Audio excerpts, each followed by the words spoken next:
India's Nandita Das is here with her second directorial venture called Manto, which tells the real-life story of one of South Asia's greatest short story writers. What inspired you to write and direct this film? In 2012, which was the centenary celebration, when I started reading his essays and about him, a lot of people wrote at that time. And I thought, wow, this man's just as fascinating as his stories. Yeah. And then the challenges, if there are any, of translating it into a full script, and then to take it and then to shoot it. How did you do justice to that? First challenge was just to research and write. Here was a man who died at 42. There were very few people who are alive today who had actually met Manto. But because he was very prolific, he had tons of material. So just to be able to sieve through all of that. Then I met the family in Lahore.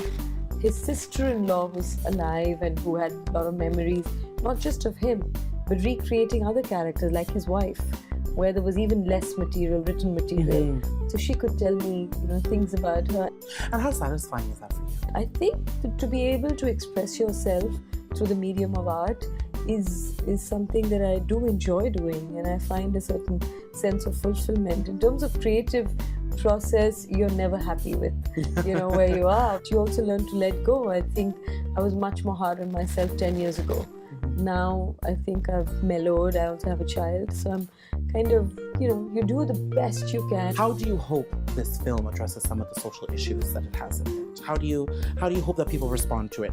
And I'm, as a gay man myself, I wake up to news just a few days ago that, Section 377 Isn't that amazing? Is no longer, this colonial law is no longer around. This archaic law that we all fought for, and it's great that the Chief Justice actually said we owe a huge apology to the LGBTQ community, and and I have always said that this is an issue not just for the community but for all of us, because it's a matter of social justice and human rights. Just as I did Fire 22 years ago, and it probably had sown some seeds of the kind of conversations we are having. But it kind of at least triggered those conversations.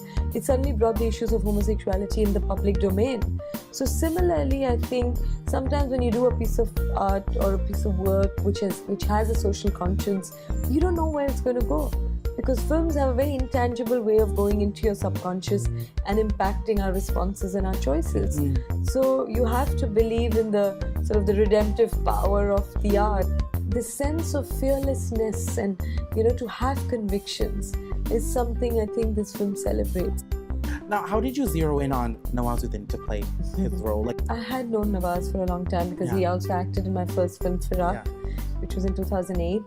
And he has a wide range in terms of performance, and he's a great actor. And I wanted to bring out the contradictions of Manto, which is not an easy thing to portray in a 112-minute film.